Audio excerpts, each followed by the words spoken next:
Bardzo dziękuję, że Państwo dzisiaj nas odwiedzili, mimo tego, że jest tak bardzo gorąco i pewno jest dużo bardziej przyjemnych miejsc niż to, ale tak naprawdę to miejsce jest najważniejszym miejscem dzisiaj. Może nie jest najbardziej przyjemne, ale na pewno jest najważniejsze, bo w pewien sposób będziemy podsumowywać pierwszą część naszego projektu. Na początku nazwaliśmy go Utracony Skarb Solidarności, ale później stwierdziliśmy, że tak nie można pisać, że to jest skarb Solidarności, który należy odzyskać. I ten skarb Solidarności odzyskiwaliśmy razem z naszymi seminarzystami, uczestnikami tego projektu, 12 apostołów Solidarności. Na początku uczestnicząc w seminariach, a później w spotkaniach ze świadkami. I każde takie spotkanie, przynajmniej mnie utwierdzało w tym, że to jest skarb, który nie jest stracony, tylko jest skarb, który należy odzyskać, należy go pokazać całemu światu. Dzisiaj właśnie ten świat do nas zaprosiliśmy. Będą z nami jedni z najwybitniejszych ludzi, profesorów, ekspertów zajmujących się właśnie Solidarnością, kwestią prawdy i pojednania. Jesteśmy bardzo dumni z tego, że tutaj goszczą przez kilka dni i że mogą poczuć ten skarb Solidarności, właśnie nie coś, co zostało stracone, tylko coś, co należy odzyskać i pokazać światu. Bardzo dziękuję za przygotowanie tego spotkania Emilii Klepackiej, to ona jest odpowiedzialna za wszystko. No i Monika Bartoszewicz, właściwie już zapomniałem, że jesteś dopiero z nami od miesiąca, czuję się tak, jakbyś była z nami całe życie, ale to jest właśnie prawdziwa Solidarność, że też tą Solidarność tworzymy w naszym projekcie. I na sam koniec osobiste wspomnienie, powiedziałem o tym, że tą Solidarność cały czas odkrywamy. Spotkaliśmy się kilka dni temu tutaj ze świadkami Solidarności, z ludźmi, którzy są jakoś na marginesie dzisiejszego życia publicznego, którym nie została uczyniona zadość po roku 1989. Jedna z tych osób zadzwoniła do mnie po tym spotkaniu i powiedziała, że w ogóle zapomniała o tym, że nie mogła chodzić, bolał ją kręgosłup i odzyskała znowu siłę. Czyli ta Solidarność to właśnie nie jest tylko taka Solidarność abstrakcyjna, tylko ona wnika w nasze ciała, że znowu zaczynamy chodzić, a może nawet latać. Moniko, bardzo dziękuję. Przedstaw naszych wspaniałych gości. Okay, good evening once again. I do have the pleasure and honor to moderate tonight's meeting and to introduce you to our fantastic experts, of whom first is Professor Jan Kubik, Professor and Chair in the Department of Political Science at Rutgers University. Who is a specialist on protest politics and social movements, post-communist politics and the politics of memory. And he is going to be our first speaker. Będzie naszym pierwszym mówcą. Zapraszamy, profesorze. Yes, please.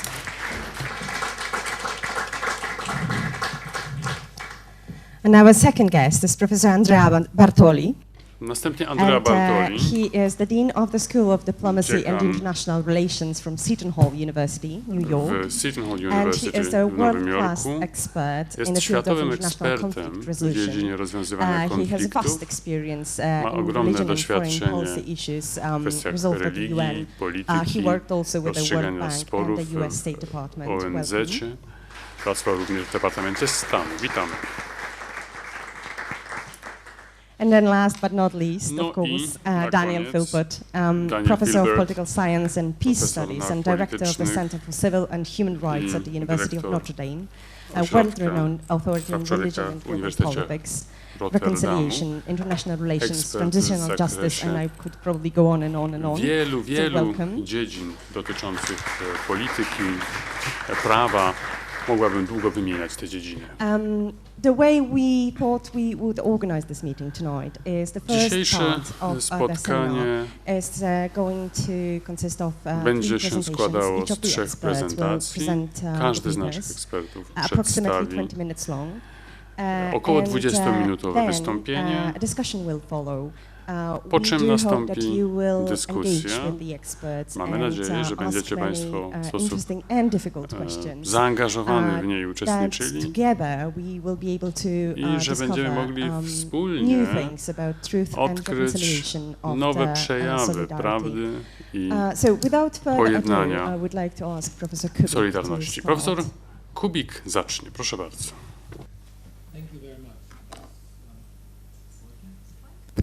Hello, 1, 2, yeah. Thank you very much for this wonderful introduction. Dziękuję za to wprowadzenie. Cieszę się, że mogę być wśród Państwa. Talk to you and present. Cieszę się, że mogę przedstawić moje poglądy, które należą do takiej szerszej pracy, którą chciałbym Państwu podsumować w możliwie syntetyczny sposób. Proszę zatem cierpliwie starać się mnie wysłuchać. Podchodzę do kwestii dosyć analitycznie i staram się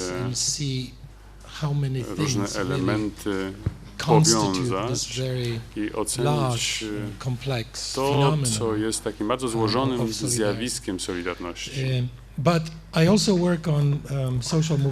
Zajmuję się ruchami społecznymi i polityką protestu. Znam literaturę tej dziedziny dosyć dobrze. I to, co jest uderzające, to to, że Solidarność w ogóle się nie przejawia w tej literaturze. Co mnie zastanawia, znam tych ludzi, znam tych naukowców, czasami oni wspominają, ale można bardzo łatwo wykazać, że Solidarność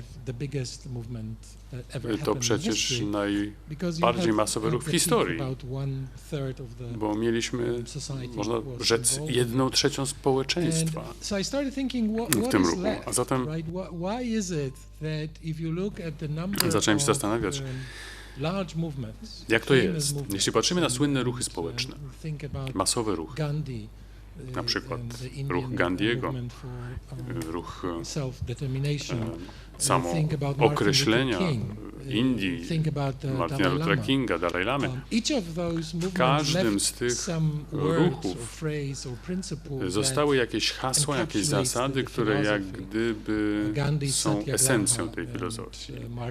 Gandhi Satyagraha, Martin Luther King, odnowienie języka, praw obywatelskich.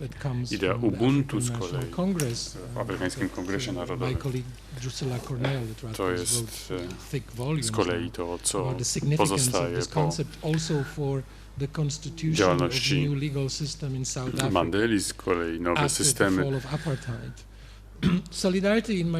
W RPA po upadku apartheidu do tego nawiązują. Solidarność należy jakby do tego właśnie rodzaju ruchów, powszechnych ruchów protestu. Samo słowo Solidarność ma w sobie ogromną moc i wielką nadzieję, ale jednak nie zakorzeniło się jakoś mocno w polskiej kulturze. Na pewno nie w takim samym stopniu, jak te właśnie idee, o których wspomniałem wcześniej, w kulturach tych krajów, w których one zaistniały. A więc to był taki pierwotny dla mnie impuls, żeby o tym napisać. Drugi z kolei to taka uwaga, coś, co już dawno zaobserwowałem. W krajach, gdzie udało się smoka zabić, mamy Polskę, gdzie ten największy, jak gdyby gwóźdź został wbity do trumny komunizmu. To jednak Zachód uważa, że upadek komunizmu to jakby upadek muru berlińskiego, który pojawił się dopiero pod koniec 1989 roku. A przecież Okrągły Stół, polskie wybory, to wszystko zdarzyło się wcześniej. No i pierwszy rząd niekomunistyczny, rząd Mazowieckiego. O tym się jak gdyby zapomina. Czyli coś tutaj poszło nie tak. I kolejna sprawa, zastanawiam się nad taką ideą dziedzictwa kulturowego, czy w ogóle dziedzictwa szeroko rozumianego. I dziedzictwo to coś, co trudno zdefiniować.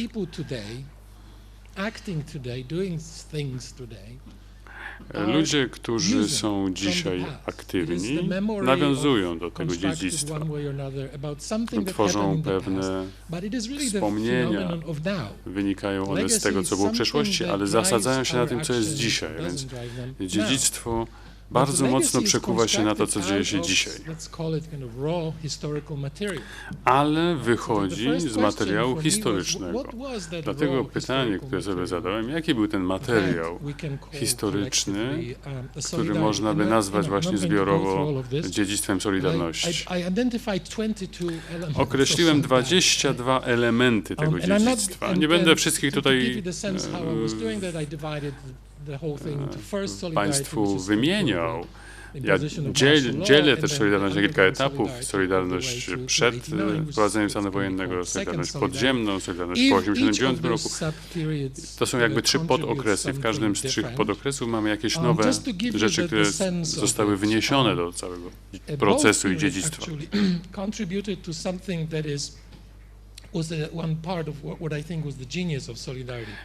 Jest też taki element pewnego geniuszu Solidarności. To wynika z tego, że przede wszystkim bardzo mocno Solidarność opierała się na ruchu związkowym. Wielu z nas byli w ruchu związkowym, ale kiedy pojawiły się kłopoty, zwłaszcza po wprowadzeniu stanu wojennego, to nastąpiło jak gdyby takie przełączenie, zmiana. Struktura organizacyjna to już nie były zakłady, ale jednostki terytorialne. No i bardzo ważne było to, że Kościół katolicki zapewniał różnego rodzaju wsparcie, na przykład w parafiach, i struktura organizacyjna przeniosła się niejako z zakładów pracy do miejsc zamieszkania. I to było bardzo istotne później, kiedy powstawały komitety obywatelskie. I nie chodzi mi tutaj o ten wielki komitet obywatelski pod Lechem Wałęsą, ale te 2400 komitetów obywatelskich w całej Polsce, w gminach, w miejscowościach były te komitety obywatelskie, które w ciągu 63 dni między zakończeniem negocjacji a wyborami, bardzo mały okres czasu, i to specjalnie tak krótki czas komuniści przeznaczyli na tą mobilizację organizacyjną. A jednak nastąpił cud mobilizacji, cud organizacji, bo te wszystkie jak gdyby komórki organizacyjne funkcjonowały, działały właśnie w całym kraju. I teraz coś, co zdarzyło się tylko w Polsce, i być może to jest ważniejsze niż nawet te pierwsze półdemokratyczne wybory, to były wybory lokalne, które sprawiły, że ogromny zakres władzy i prerogatyw przeniósł się z poziomu centralnego na lokalny. I to jest taki przykład dosyć dziwnego zjawiska, czyli jak gdyby w trakcie zmieniamy formułę ze związkowej na związaną z zamieszkaniem, a później tworzy się działania, na przykład na rzecz przygotowania wyborów i wyborów także lokalnych. Kilka lat potem byłem na Uniwersytecie Jagiellońskim w Krakowie i rozmawiając ze studentami zadałem mi takie zadanie, żeby przeprowadzili wywiady z członkami komitetów organizacyjnych. I ludzie albo nie wiedzieli, albo nie pamiętali, co to w ogóle były, albo mieli jakieś negatywne skojarzenia z komitetami obywatelskimi. A dla mnie było to coś niezwykle cennego i kreatywnego, te komitety. Więc przyrządziłem taką listę osiągnięć Solidarności, czy też jak gdyby możliwych problemów. Coś, o czym wspomniałem w pierwszej książce o Solidarności. To, że sukces Solidarności był możliwy, ponieważ zaistniała ta symboliczna mobilizacja wokół Kościoła, wokół osoby papieża, i to sprawiło, że cały ten ruch zintegrował się i zjednoczył wokół wodza. Wałęsy, całej tej symbolicznej, rozbudowanej sfery, ale ja uważałem, że społeczeństwo jakby symbolicznie jest wręcz zbyt stymulowane, przegrzane, można by rzec, potocznie mówiąc. I że trudno będzie z tego wypracować jakieś działanie polityczne. A jednak istniał pewien pragmatyzm i to też jest jedno z dziedzictw Solidarności. Kiedy siedzimy z wrogami i negocjujemy, to musimy mieć dużą dozę pragmatyzmu w sobie. Prawda? Zamiast się zabijać, zasiadamy i debatujemy.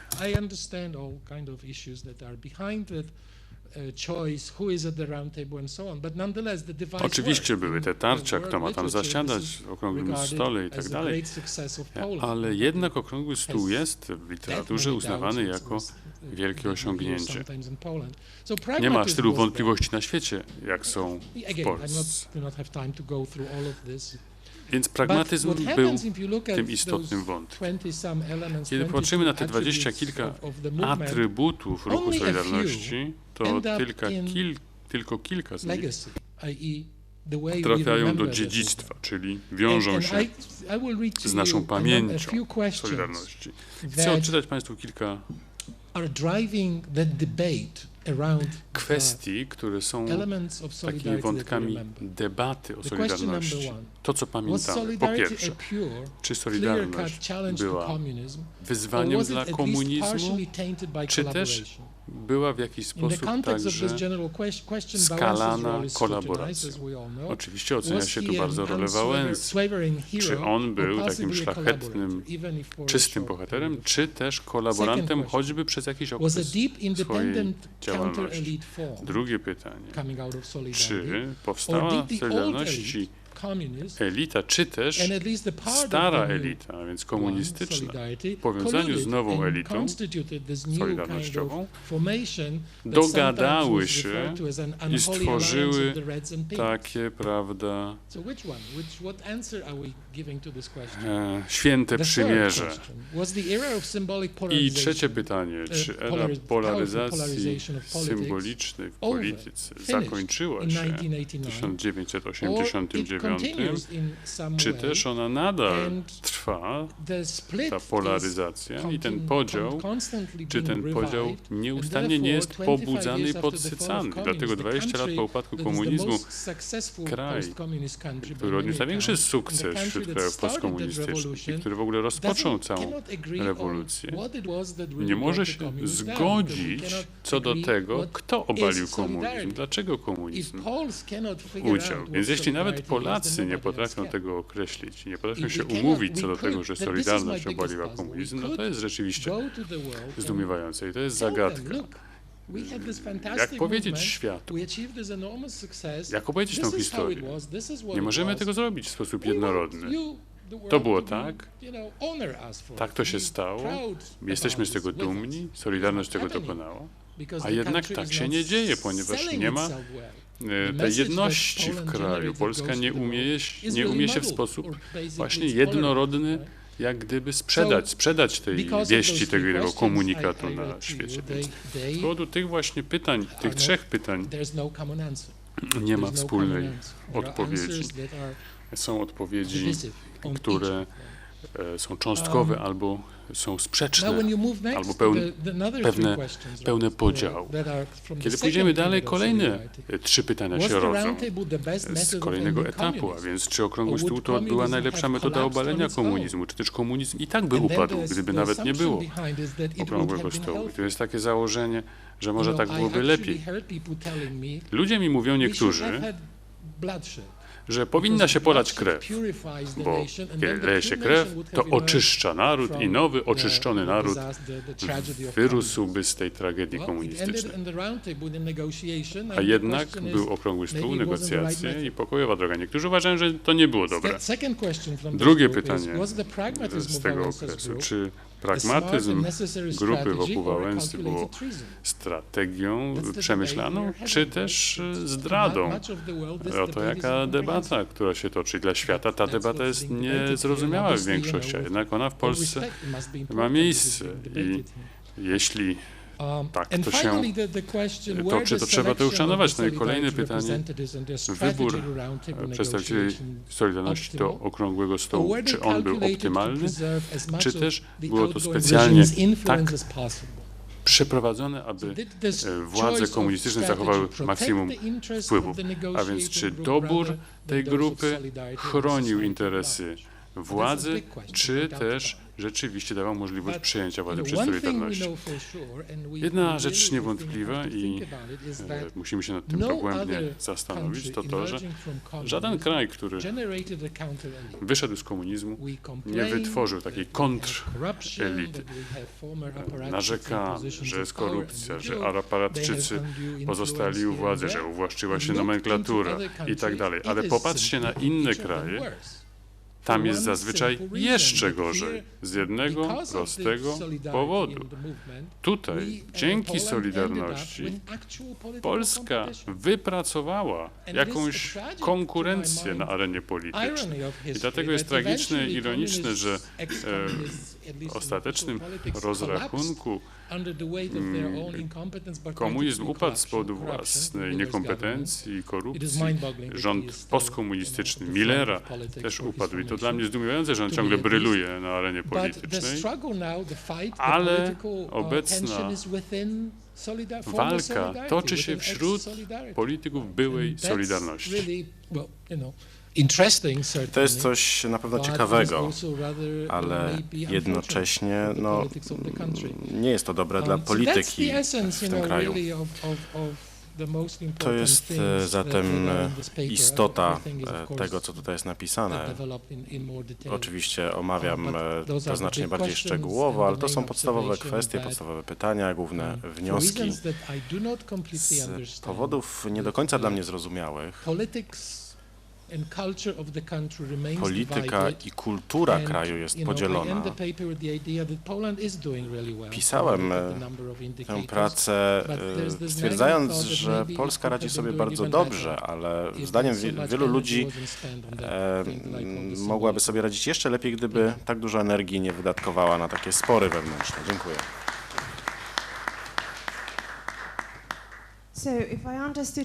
Jeśli dobrze zrozumiałam, zagadka jest następująca.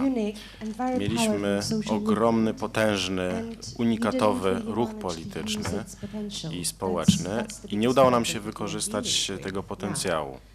Z tym musimy się zmierzyć. Teraz profesor Bartoli. Teraz pan będzie miał okazję przyjrzeć się z okiem człowieka z zewnątrz fenomenowi Solidarności. Czy mógłby pan się podzielić swoimi przemyśleniami na temat tych pytań przedstawionych przez profesora Kubika? Bardzo jestem wdzięczny za możliwość wypowiadania się na ten temat. Naprawdę zachęcam wszystkich do zapoznania się z pracą profesora Kubika. Przetrawiłem ją, to jest fantastyczne wprowadzenie. Chciałbym również skorzystać z tego, że mam głos. Powiem, dlaczego Instytut FECET zaangażował się w tę dyskusję o Solidarności, ponieważ zarówno Emilia, potem ja jesteśmy członkami FECET Institute, Rady Doradczej tego instytutu, która pracuje na skrzyżowaniu rządów i przebaczenia. Te koncepcje z reguły ciężko się porównuje, zestawia ze sobą. I byliśmy ciekawi, kiedy zadziałało takie połączenie. Emilia zasugerowała taką analizę Solidarności.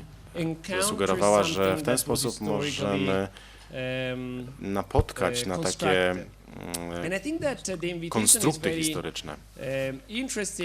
Myślę, że jest to bardzo ciekawe.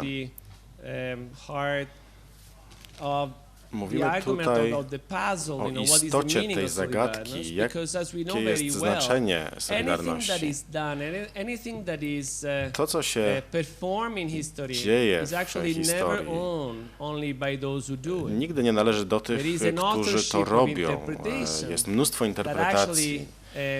gives meaning to the action. które nadają we can działaniu say that znaczenie. We are witness of Możemy something powiedzieć, of że jesteśmy relevance, but we have świadkami a czegoś, co jest responsibility of ważne, understanding, ale mamy obowiązek especially zrozumienia, when the zwłaszcza action is so transformative as in the Solidarność te działania case, mają to charakter tak bring about a transformatywny, transformation of the magnitude powodują of, przemiany communism, na skalę upadku komunizmu. Dismissal, as a state-centered human project, it's a Jest to phenomenal moment of wybitny, transformation. fenomenalny It's a moment pivotal moment. przekształcenia, So in this sense, taki I would przełomowy, like really to doniosły salute moment the, przekształcenia. John Paul II Center for having the conversation. Dziękuję zatem Because I think that, Centrum Jana to Pawła bring II za witness, tę like us, dyskusję. We are not Poles, we are My nie jesteśmy not Polakami, necessarily student of nie Solidarność. jesteśmy We are not również necessarily uczniami Solidarności, witness of that nie moment, but jesteśmy we do feel świadkami, a responsibility ale of czujemy learning. odpowiedzialność, obowiązek uczenia się, żeby lepiej zrozumieć, co się zdarzyło,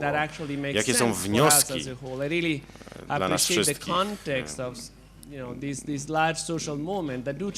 Trzeba docenić kontekst takich doniosłych momentów, które zmieniają historię.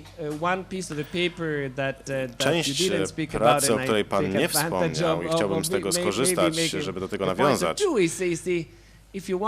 Jeżeli chcemy mówić o tym, że polskie elity nie są w stanie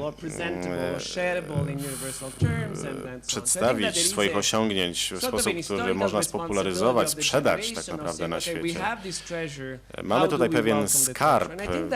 Co z tym zrobić? Musimy podkreślić tutaj wybór słów Centrum Myśli Jana Pawła II. To jest rzeczywiście skarb. Kiedy zostałem poproszony o zabranie głosu, naprawdę miałem wrażenie, jestem katolikiem, lubię język religii i myślę, że ten skarb to jest właśnie to słowo, o które chodzi. To jest coś, co jest schowane i można to odkryć, znaleźć. To jest coś, co należało do kogo innego, ale trzeba to zastosować w jakimś celu. Więc Solidarność i skarb to jest bardzo ciekawy sposób obrazowania sytuacji. Jako katolik, jako obserwator z poziomu makro łączę Solidarność z pierwszą pielgrzymką Jana Pawła II do Polski. W nawiązaniu do historii Polski. Solidarność pojawia się jako odpowiedź Polaków na zaproszenie, żeby zrozumieli, kim są. Tu nie chodzi tylko o zrozumienie, co ich w danym momencie ogranicza, co nie daje się zmienić. Chodzi raczej o odkrycie pewnych możliwości. Myślę, że to jest fascynujący sposób przedstawienia tej sytuacji. Widzimy tutaj żywotność tego, co nagle staje się możliwe. Ograniczenia, które nagle nie mają już znaczenia. Rzeczy, które wydawały się niemożliwe, nie do pomyślenia, nagle stają się czymś bardzo rozsądnym. Nagle 1/3 społeczeństwa łączy się poza kontrolą partii komunistycznej. To było coś nie do pomyślenia. Przed pielgrzymką w tej kulturze, która miała obsesję planowania, wydawało się, że jest to niemożliwe. Wszystko musiało być zaplanowane, plany nigdy się nie sprawdzały i nagle okazało się, że mamy coś, co nie zostało zaplanowane, a działa. To był ten przełomowy moment Solidarności. Chciałbym zatem podkreślić na początku moich uwag radość z tego, że mogę mówić na temat takiego żywiołowego momentu, że w czasie ograniczeń miliony ludzi nagle skorzystały z własnej kreatywności, zaufały sobie, stworzyły coś, co wcześniej nie istniało. Myślę zatem, że skoncentrowanie się na pierwszej solidarności jest bardzo zdrowe. Tutaj mamy tę żywotność, mamy tę niespodziankę tego, co jest możliwe. Tego potrzebujemy dzisiaj. Papież Franciszek odpowiada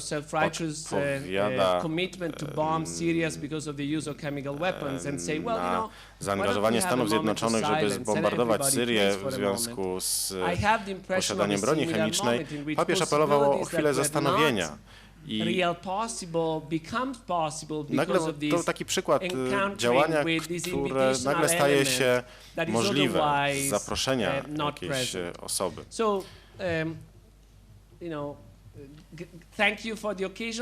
Dziękuję zatem za to, że padło tutaj słowo skarb. Dziękuję za to, że możemy zmierzyć się z tym problemem.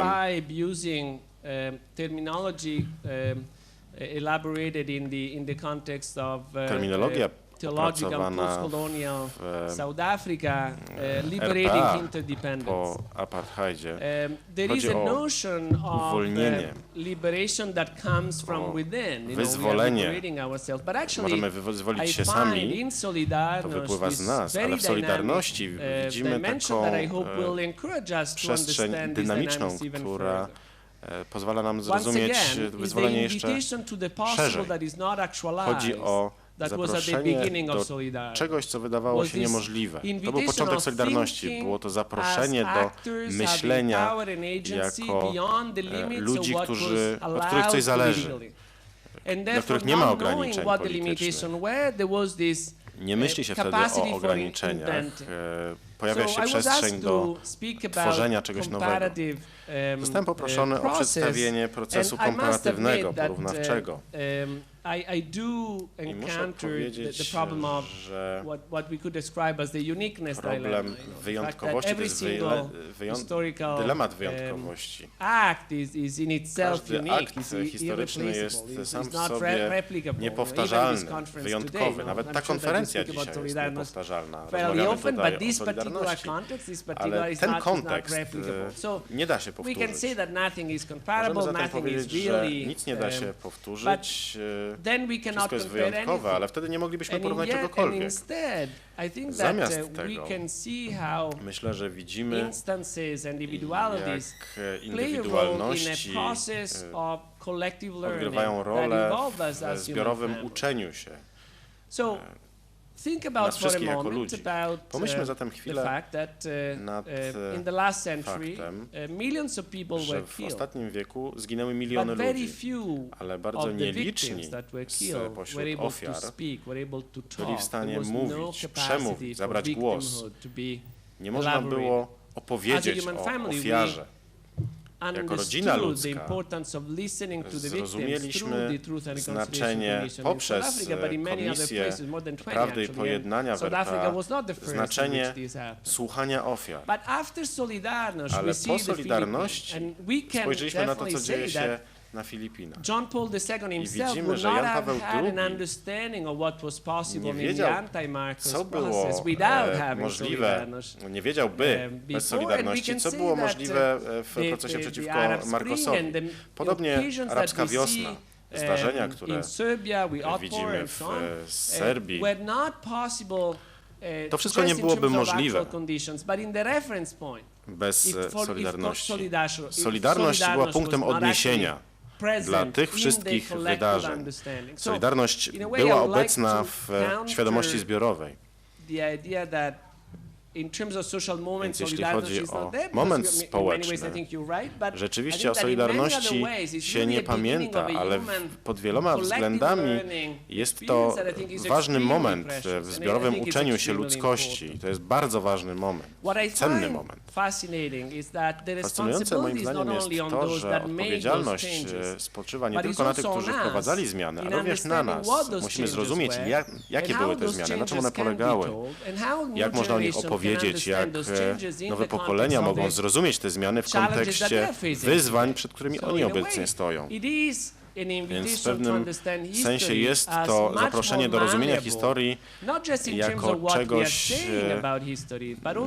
co nie należy do przeszłości, ponieważ historia wymaga od nas również świadomego tworzenia tej historii. Fascynujące w Solidarności, w tym doświadczeniu jest to,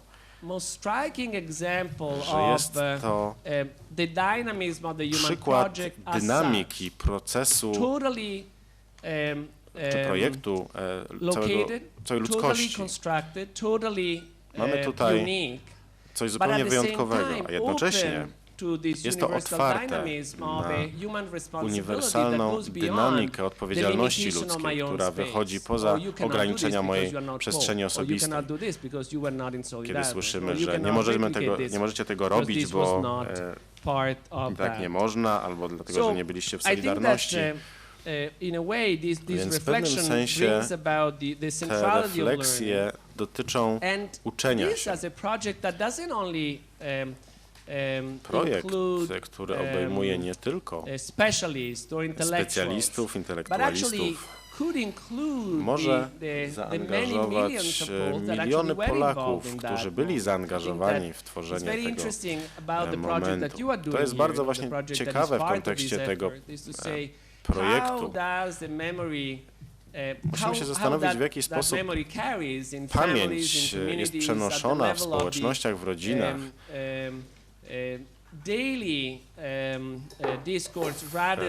w dyskursie codziennym, a nie takim ogólnokrajowym.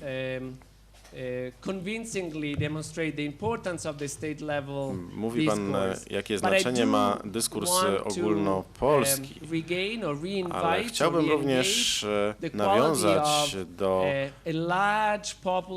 jakości takiego ważnego momentu, który tworzy społeczeństwo obywatelskie. Więc moja uwaga jest taka, że we wszystkich tych procesach, które widzimy, Polska, Filipiny, Serbia, wiosna, arabska wiosna, pojawia się taki moment uświadomienia się, że sobie coś nie działa, że jest niezadowolenie, jest niezgoda, jest coś, co jest nie tak, coś, z czym trzeba się zmierzyć. Ale jest tutaj pewien wybór poszukiwania prawdy, który może kusić. Jeśli spojrzymy na to, co działo się podczas rewolucji francuskiej, widzimy, że odpowiedzi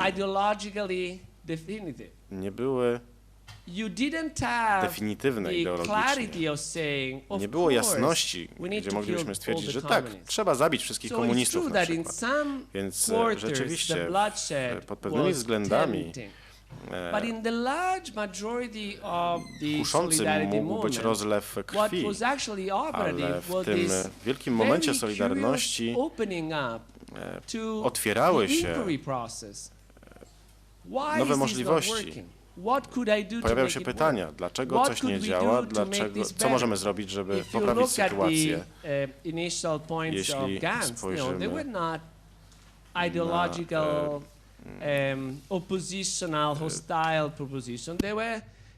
porozumienia gdańskie, to były szanse, które pozwoliły dalej się uczyć. I właśnie o to chodzi. Tu kryje się wielka obietnica, ponieważ kiedy patrzymy na zło, ludzie stają się pewni swoich odpowiedzi. W pewnym sensie pojawiają się odpowiedzi, zanim zadamy pytanie. Natomiast fascynujące w Komisji Prawdy i Pojednania w doświadczeniu Gandhiego czy Martina Luthera Kinga, fascynujące jest tutaj to, że nie ma odpowiedzi. Jest możliwość zadawania pytań, dlaczego coś nie działa. I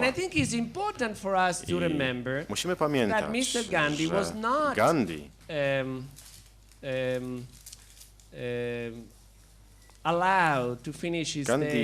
nie mógł dożyć spokojnie swoich dni, jako emerytowany prezydent, został zamordowany, bo dochodził do rzeczy, pytał o rzeczy, które sprawiały problemy.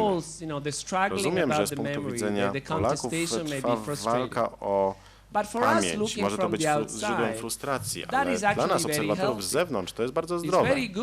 Bardzo dobrze, że pan Wałęsa nie został zamordowany przez kogoś, kto stwierdzi, że jego stanowisko jest tak odległe od własnego, że trzeba go zabić, bo nie można pozwolić, żeby Wałęsa dalej żył.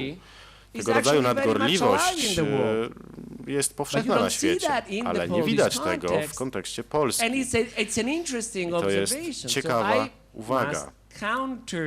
Więc muszę tutaj sprzeciwić się temu, co się twierdzi, że nam się nie udało nam się rozwiązać problemów. Ale nie zabijacie się. Myślę, że to jest duże osiągnięcie.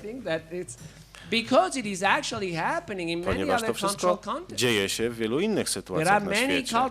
Jest wiele sytuacji na świecie, gdzie nawet nie można zadać pytań, nie można otwierać dochodzenia, nie można doświadczyć tego rodzaju momentów, kiedy prawda jest tym, czego właśnie się poszukuje. Czyli geniusz Solidarności, który się powtarzał, to jest geniusz, który pozwala na to, żeby miliony ludzi torturowane przez propagandę mogły zadać pytanie sobie wzajemnie, ufając sobie i szukając odpowiedzi. Jednocześnie nikt nie wie, w jaki sposób rozwiązać globalne, pilne problemy. Myślę, że podejście Solidarności jest tutaj kluczowe. I to takie zbiorowe podejście jest istotne. Powinniśmy starać się go przyswoić. Pamiętajmy ten system, gdzie wszyscy wiedzieli, że wszyscy są szpiegowani, że o wszystkich policja się dowiaduje, a mimo to ludziom udawało się nawiązać więzi zaufania.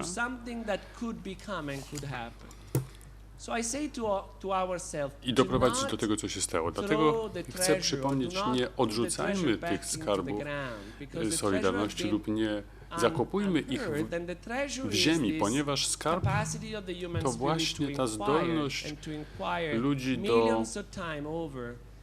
nawiązywania interaktywnych więzów w sposób, który wykazuje zaufanie i który buduje nowe systemy, nowe możliwości. Myślę, że jako rodzina ludzka potrzebujemy jeszcze więcej właśnie takiego ducha.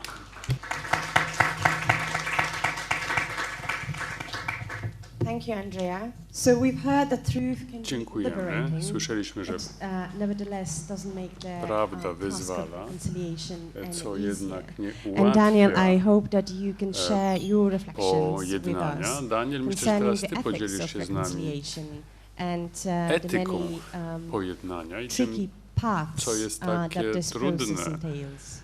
i co First of all, stanowić thank może you pułapkę so much w for całym having tym me here. procesie. Przede To wszystkim speak in bardzo Poland dziękuję, as part of an initiative on John Paul kiedy II mogę wypowiadać is się a w great Polsce honor. And to speak here with pod Professor Kubik and my egidą old tego friend centrum Jana Pawła Andrzej II Bartoli z moimi kolegami is a great honor. tak wybitnymi. I have To long prawdziwy admired zaszczyt. Poland very intensely, Od lat a nation of great intensywnie spirit that has podziwiam stayed Polskę, alive even under naród decades of wielkiego ducha, conquest. który The first potrafił country to stand up przetrwać to the niewolę. Soviet Był Empire pierwszym krajem, and który set off the postawił chain się reaction Imperium that resulted Sowieckiemu in the collapse of that i empire. wywołał ten łańcuch reakcji, który And doprowadził do John upadku Paul komunizmu. II, Saint John Paul II, Jan Paweł is a great II, hero of mine. święty, Many times I have watched to mój wielki videos of bohater. him leading the outdoor Wielokrotnie masses as Pope oglądałem under jego communism in Poland.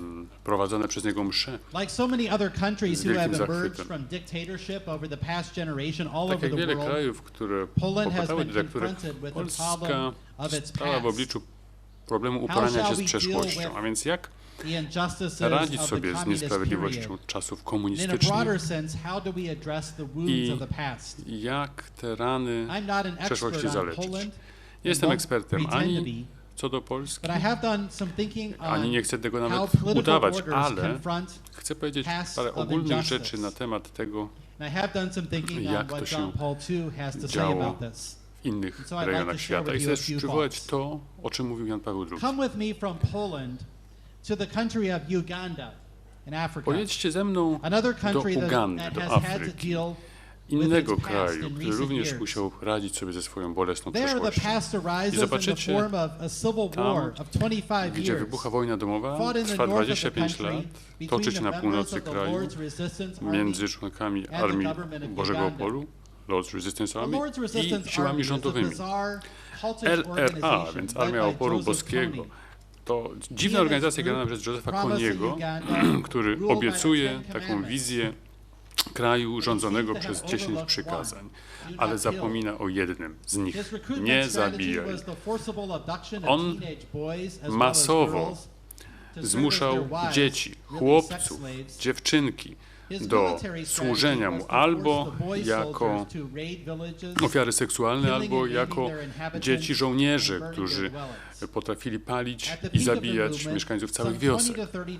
Od 20 do 30 tysięcy porwanych zasiliło jego szeregi LRA. Ta wojna rozpoczęła się w latach 80., zabiła dziesiątki tysięcy ludzi, a 2 miliony osób musiło opuścić swoje domostwa. Różne propozycje doprowadzenia do pokoju płynęły z różnych kierunków, na przykład ICC, Międzynarodowy Trybunał Karny, chciał doprowadzić sytuację do porządku. To jest organizacja, którą już stworzyli prawnicy i aktywiści praw człowieka, którzy chcieli przywołać dziedzictwo procesów norymberskich. Ten trybunał powstał na bazie traktatu międzynarodowego w roku 1988, a rozpoczął funkcjonowanie w 2002.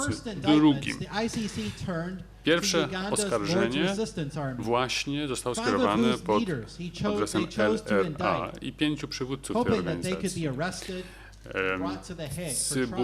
Trybunał liczył, że zostaną aresztowani i postawieni przed sądem w Hadze.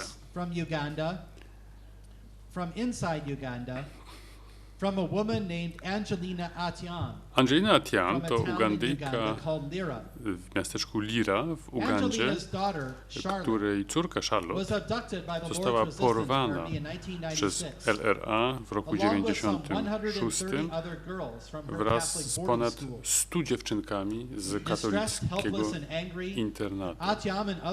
Atian i inni rodzice porwanych dziewczynek regularnie spotykali się w lokalnej katedrze, modląc się o uwolnienie dziewczynek.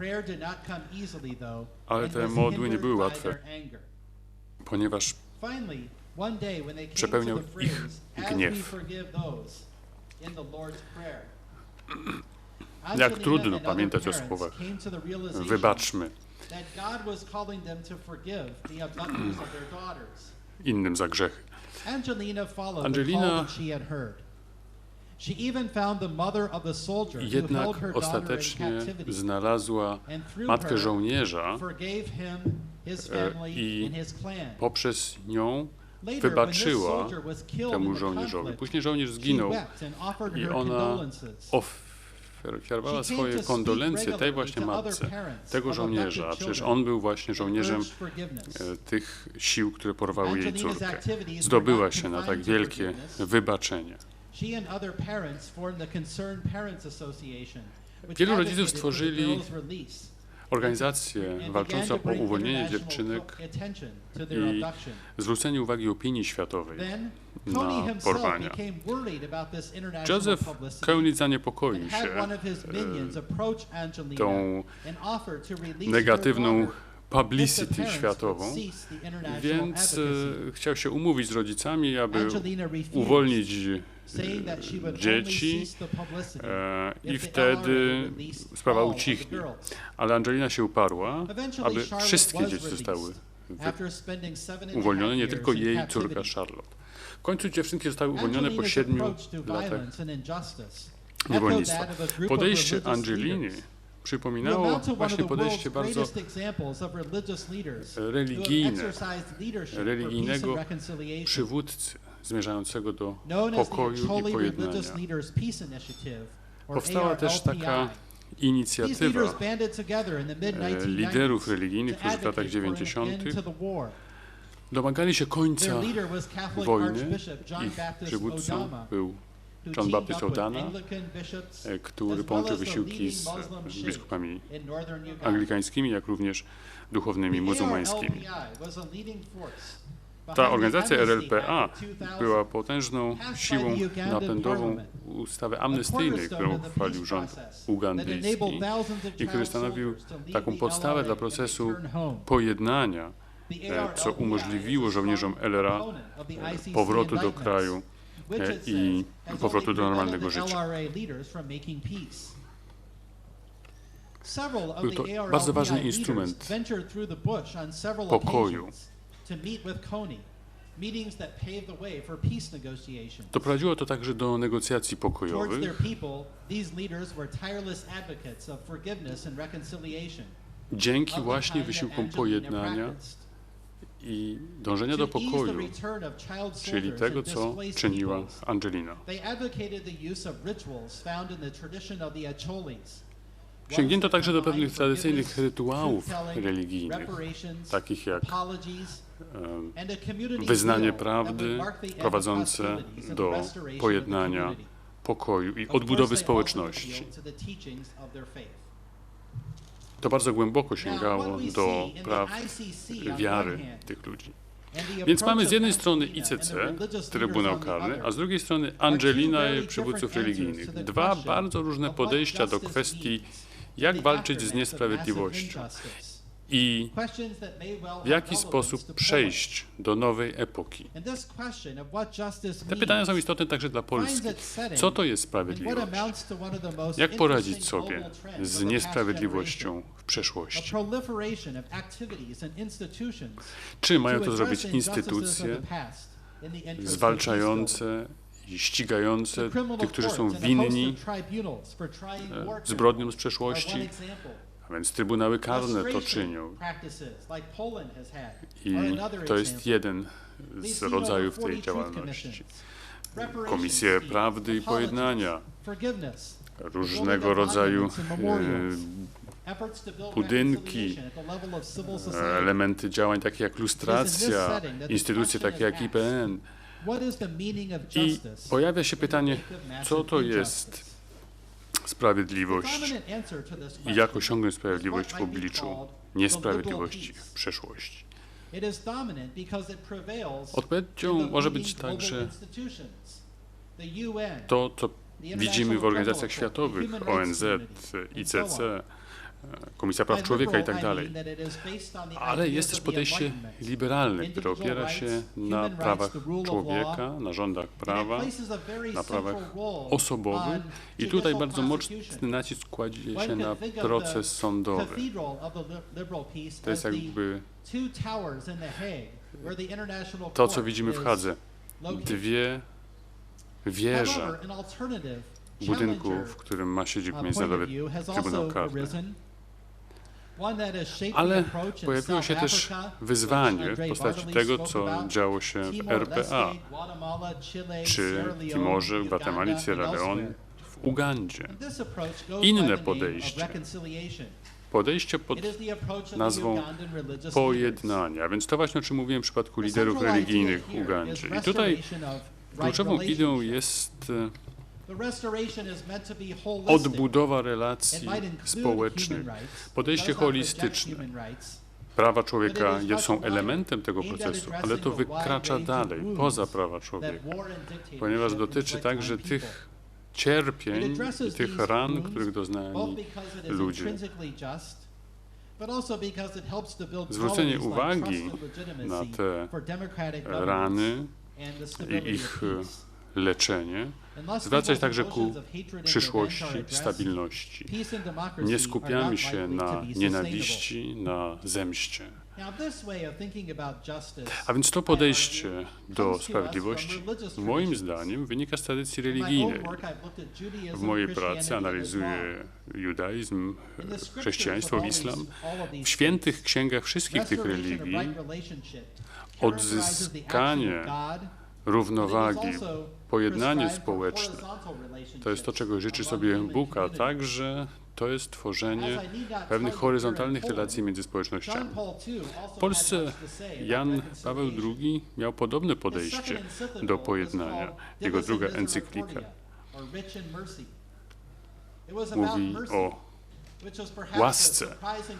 Łaska to coś, co rzadko funkcjonuje w sferze politycznej, a jednak na to zwraca uwagę papież, gdyż łaska, miłosierdzie jest tak istotne w tradycji katolickiej. Sądzę, że miłosierdzie i pojednanie to cechy służące sferze politycznej i społecznej. W Ameryce, gdzie politycy ostro się ze sobą kłócą, to miłosierdzie nie jest obecne zbyt często. Ale dla Jana Pawła miłosierdzie było czymś bardzo bliskim jego sercu. Przeżył w końcu faszyzm, komunizm, był głęboko oddany siostrze Faustynie. I dlatego idea miłosierdzia była mu niezwykle bliska. Podczas swojego pontyfikatu wielokrotnie mówił o miłosierdziu, o wybaczaniu w sferze politycznej. Nawet po 11 września 2002 roku, w Dzień Pokoju, mówił o wybaczaniu. Dla Amerykanina to było bardzo trudne, zwłaszcza w pierwszych miesiącach po 11 września. A mimo to papież uważał, że to jest właśnie ten czas, kiedy pojednanie i wybaczenie to, nad czym powinien się skupić świat. Inspirowany tą ideą, postanowiłem się zastanowić, co znaczy właśnie miłosierdzie i pojednanie w sferze politycznej. Chodzi mi o pojednanie polityczne, to znaczy takie, gdzie ludzie szanują swoje prawa jako obywateli. Ale nawet to pojednanie polityczne wymaga nieco więcej niż prawideł i zasad, i przepisów, i ścigania zbrodniarzy. To jest zwrócenie uwagi także na właśnie te rany, które ludzie odczuli, których doświadczyli w przeszłości. I trzeba doprowadzić do odbudowy relacji międzyludzkich. I to jest kluczowe w sferze politycznej. Jakie to mogą być działania? No cóż, przede wszystkim budowa instytucji sprawiedliwych społecznie. Czy kończy się komunizm, czy to apartheid, to jeśli nie ma takiej instytucji, to pojednanie, autentyczne pojednanie nie nastąpi. Ale musi być też tak, że uznanie winy, musi być też tak zadośćuczynienie wobec tych, którzy cierpieli przemoc i inne przejawy niesprawiedliwości. A także jakiś rodzaj odpowiedzialności realizowany w taki sposób, w którym ludzie są odpowiedzialni za swoje czyny, ale mogą się jednocześnie zintegrować z nowym społeczeństwem. A także wyznanie win jest tutaj istotnym elementem. No i na koniec wybaczenie, czyli chęć ze strony ofiar, aby wybaczyć winowajcom i odbudować relacje społeczne. W tych działaniach widzieliśmy rozmaite przykłady ich przejawów na całym świecie. Są to bardzo złożone działania, nie są doskonałe i zawsze ogromną trudnością jest właśnie poradzenie sobie z tą ogromną niesprawiedliwością z przeszłości. Czasami to pojednanie wręcz wydaje się utopijne, właśnie ze względu na swoją złożoność. Nie zawsze udaje się realizować ten cel w całości, czasami tylko częściowo takie pojednanie się udaje. Wybaczenie to jedno z najbardziej kontrowersyjnych z działań tego typu, ponieważ opiera się na dobrej woli ofiar, a wielu stwierdziłoby także, że na łasce boskiej. To właśnie przejaw miłosierdzia. To jest taki gest bardzo dramatyczny, głęboki. Wielu ludzi krytykuje wybaczanie, bo mówi, że zapomina się tu o sprawiedliwości, że ofiara ponownie staje się ofiarą. Myślę, że na tą krytykę można odpowiedzieć w taki sposób, że jeśli postrzegamy wybaczenie jako element konstruktywny procesu pojednania, to wówczas jest wartościowym i efektywnym instrumentem. Jest tym, co właśnie czyniła wspomniana Angelina z Ugandy. Przywódcy tacy jak Jan Paweł II kładli mocny nacisk na pojednanie i wybaczenie jako element sfery politycznej. Myślę, że profesor Kubik i profesor Bartoli zwrócili uwagę na kwestię istotną dla Polski, mianowicie, czy nie zostało coś istotnego do zrobienia, jeśli chodzi o radzenie sobie z przeszłością. Czy mówienie prawdy, odpowiedzialność, reparacje, przebaczenie, czy one mogą nadal odgrywać rolę w rozmowach politycznych, w rozmowach o sprawiedliwości w Polsce, kiedy spoglądamy na własną przeszłość? Solidarność był wielkim wzorem dla całego świata. Profesor Kubik ma tutaj rację. Powinien być wymieniany wśród osiągnięć Gandhiego, Martina Luthera Kinga jako inspiracja dla tak wielu ludzi na świecie, jako wzór do naśladowania. Ale trzeba się przyjrzeć wartościom, które leżały u podstaw Solidarności.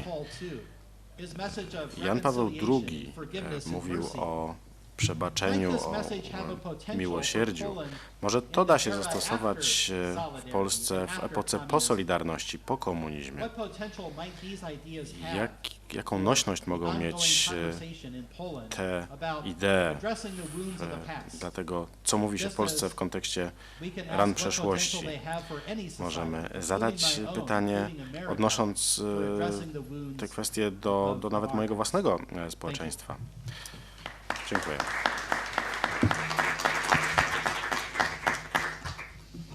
Thank you. You Dziękuję offered us bardzo. a very broad range of Przedstawił Pan bardzo suggestions, szeroki zakres what can we do sugestii to dotyczących resolve tego, the co możemy unresolved zrobić, żeby disputes here in Poland. rozwiązać nierozwiązane And the spory list w is very Polsce. comprehensive, but Ta before lista I jest open the floor, wyczerpująca, to ale questions, zanim I have my oddam own głos question, Państwu, mam własne if you don't pytanie. mind. Don't you just think that what we need Czy in order Państwa to zdaniem, reach truth żeby and reconciliation osiągnąć here in pojednanie, Poland prawdę is w just Polsce, simply solidarity? czy potrzebujemy That this is this solidarności? one missing thing that Może we tego kind właśnie of potrzeba. lost somewhere along the way, or Gdzieś perhaps zgubiliśmy not. tę solidarność, a and może nie. just to make few disclaimers, the solidarity that Solidarność, I think of is o której also the myślę, solidarity to również that solidarność, John Paul II was referring to. o której So mówił something Jan Paweł that II. is more akin to praxis, not Chodzi just o coś an bardziej empty political praktycznego, theory. a nie o pustą teorię Something that polityczną. is a lived reality Chodzi that we were o discussing here. coś, co staje się rzeczywistością, Something that is the o której tutaj ontological rozmawiamy, category that you were o kategorii talking about. ontologicznej, o której Pan mówił.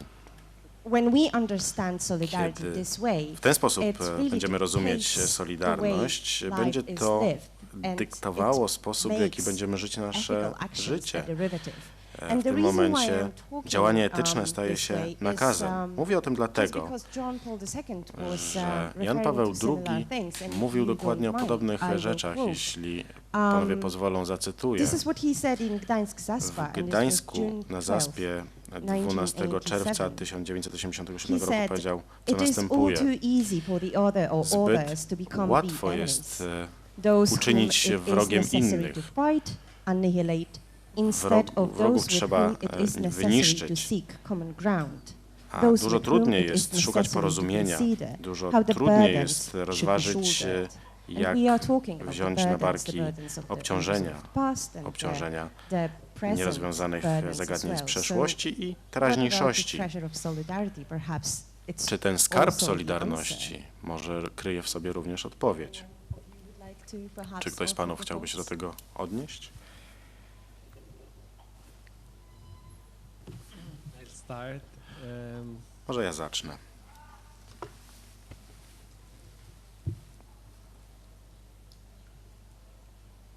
We are in many ways the words we say.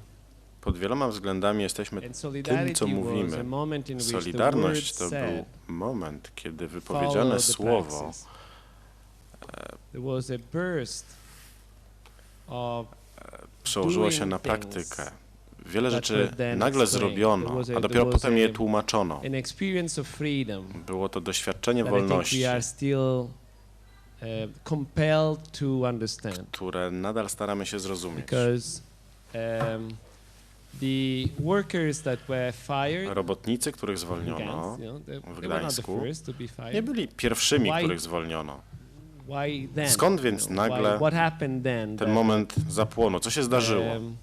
And this is an extraordinary question for anything of the magnitude of solidarity. You know, there is a turning point in which something Mamy tutaj jakiś punkt zwrotny w tym fenomenie solidarności. Jest to coś niezwykłego, coś, co jest zwykłe, nagle nabiera szczególnego znaczenia.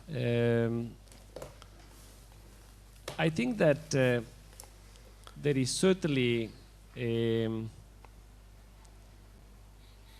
an important dimension Myślę, że mamy tutaj ważny wymiar w kontekście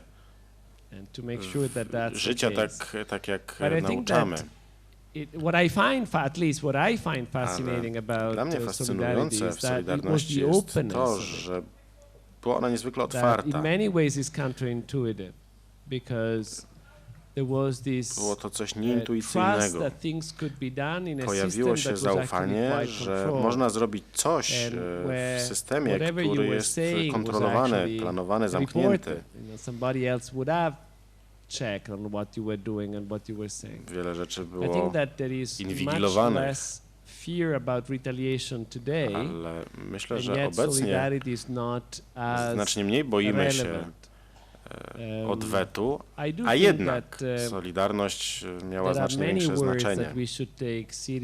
Jest wiele słów, które powinniśmy traktować poważnie, powinniśmy je sobie mówić. I think that there is the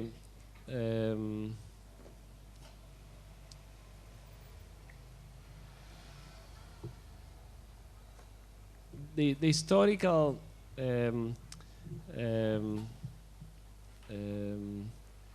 challenge that we are facing today. Wyzwanie historyczne, przed którym obecnie stoimy, in many ways a challenge pod wieloma względami polega na tym, żeby usłyszeć cierpienie innych na tyle wyraźnie, żebyśmy podjęli działania, które będą miały znaczenie polityczne. Myślę, że mamy tutaj pewną pokusę wdania się w kakofonię, w której ludzie będą mówić, ale nikt nie będzie słuchał. Chodzi o system, gdzie wszyscy będą się starali wzajemnie przekrzyczeć, ale gdzie nikt nie będzie słuchał tego, co kto inny ma do powiedzenia. Więc w tym sensie myślę, że solidarność to ciekawy przypadek, kiedy chodzi o wysłuchanie innego człowieka, a nie tylko promowanie własnych spraw. Myślę, że ma Pani rację, powinniśmy stosować solidarność w życiu, wykazywać się nią, ale jest wiele takich słów. Pani cytat z Jana Pawła II był doniosły. Mamy jeden wymiar ruchu Solidarność, it's just about opposition. So you had John Paul II, the good guy, bringing down the communists, the bad guys. Opozycję. Jan Paweł II stworzył opozycję, która obaliła komunizm. Takie uproszczenie funkcjonuje na Zachodzie. Oczywiście częścią ruchu Solidarności był właśnie opór wobec reżimu komunistycznego, ale cytat sugeruje, że jest coś jeszcze. Nie chodzi tylko o opozycję, chodzi o odbudowę Solidarności, odbudowę relacji społecznych w taki sposób, który odbudowuje również relacje z wrogiem. Bo tu chodzi właśnie o to myślenie my-oni. Ta praca związana z odbudową musi trwać przez lata po przemianie, po osiągnięciu punktu zwrotnego czy momentu zwycięstwa. Chodzi tu właśnie o to, w jaki sposób podejdziemy do ran przeszłości, jeżeli nie porozmawiamy na ten temat, ich nie wyjaśnimy, to one wcześniej czy później się pojawią. Przykładem jest Hiszpania. Zamieciona pod dywan kwestia ofiar frankistowskich. W 1975 roku po zakończeniu reżimu Franco stwierdzono, że nie będą się zajmować ofiarami. Nagle w latach 2000 pojawiły się grupy, które chciały wykopać kości dziadów. Nagle 70 lat później zaczęto mówić o wydarzeniach z lat 30. Myślę, że dlatego dobrze jest prowadzić taką zdrową rozmowę na temat ran przeszłości. Well, I was sort of in my sociological shoes presenting Wypowiadałem się tutaj jako socjolog. Rysowałem obraz, który może był nieco zarysowany w ciemnych barwach. Może teraz odwołam się nieco do filozofii. Poszukajmy tutaj nadziei, ale rozmawiajmy jednak w kategoriach czysto praktycznych. Prawdą jest, wszyscy, którzy doświadczyliśmy Solidarności, bez wątpienia wszyscy wiedzieliśmy i nadal wiemy, że doświadczyliśmy czegoś niesamowitego, coś, co nas przekształciło. Chodziło o solidarność, chodziło o odkrycie ludzi, z którymi normalnie nigdy byśmy się nie spotkali, z którymi nagle mogliśmy coś stworzyć, mogliśmy się o siebie troszczyć.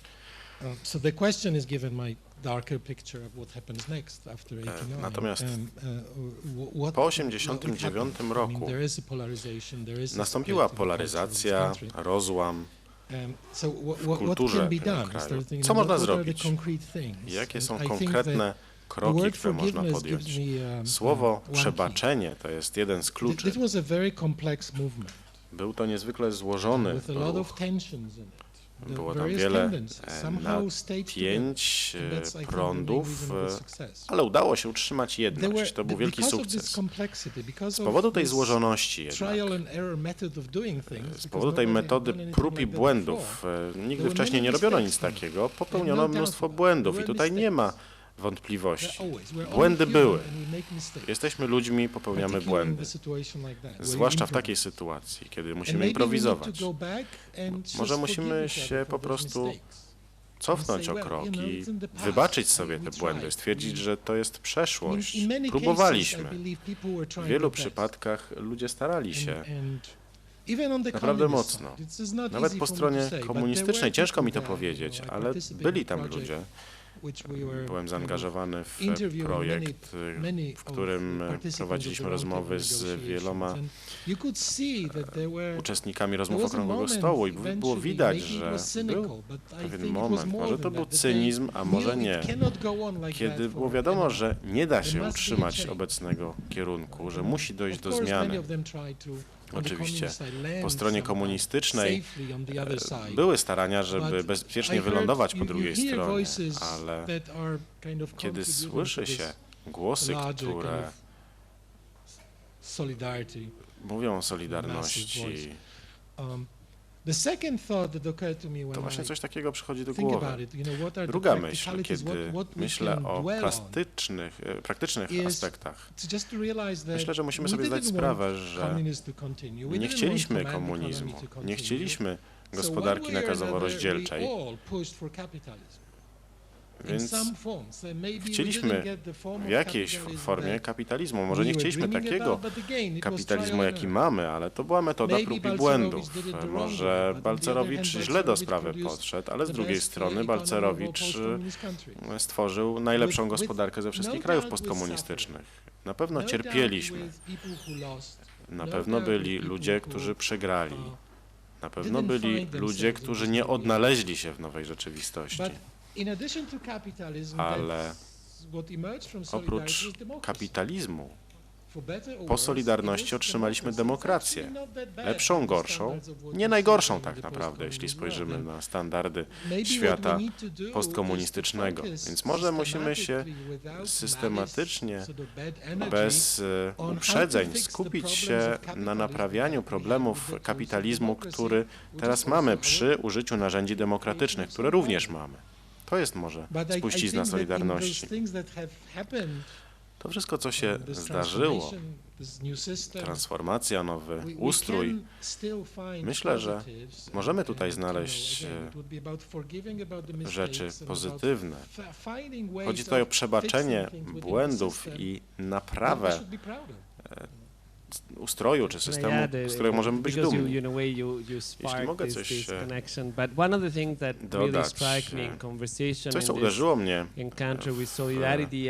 w rozmowach o Solidarności i jej spuściźnie, to, że setki tysięcy robotników, którzy tworzyli Solidarność, straciło miejsca pracy, zostali wypchnięci podczas transformacji ustrojowej i gospodarczej poza nawias.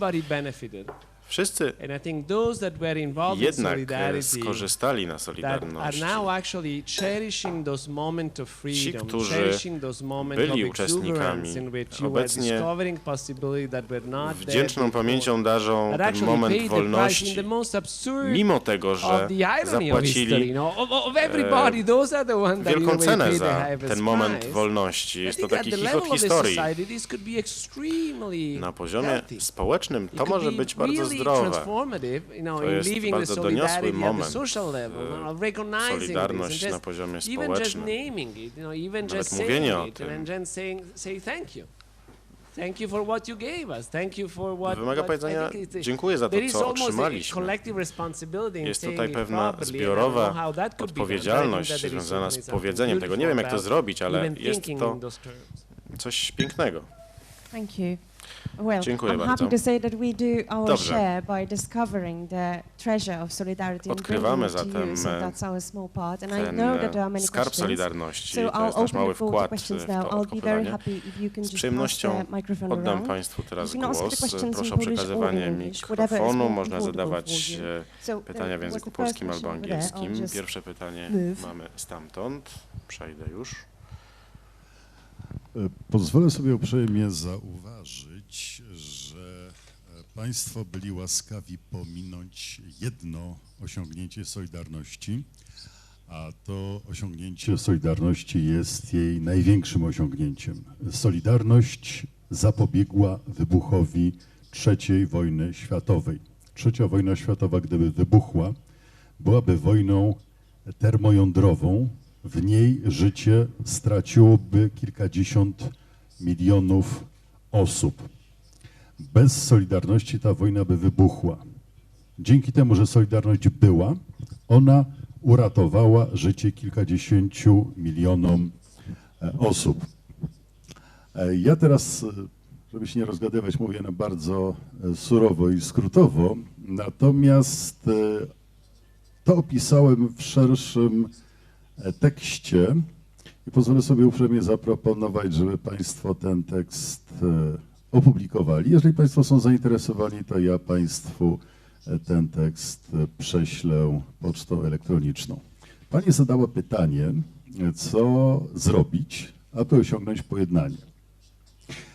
Pozwolę sobie Pani odpowiedzieć, że ja na Pani pytanie już odpowiedziałem z góry. Mianowicie napisałem książkę pod tytułem Ciężkie czasy dla agentów. Ta książka jest opisem sposobu, co należy zrobić, ażeby pojednanie osiągnąć. Książka jest wydana tylko elektronicznie w internecie. Pozwalam sobie Państwa uprzejmie zachęcić do zainteresowania się nią. Dziękuję. Komu mam przekazać mikrofon?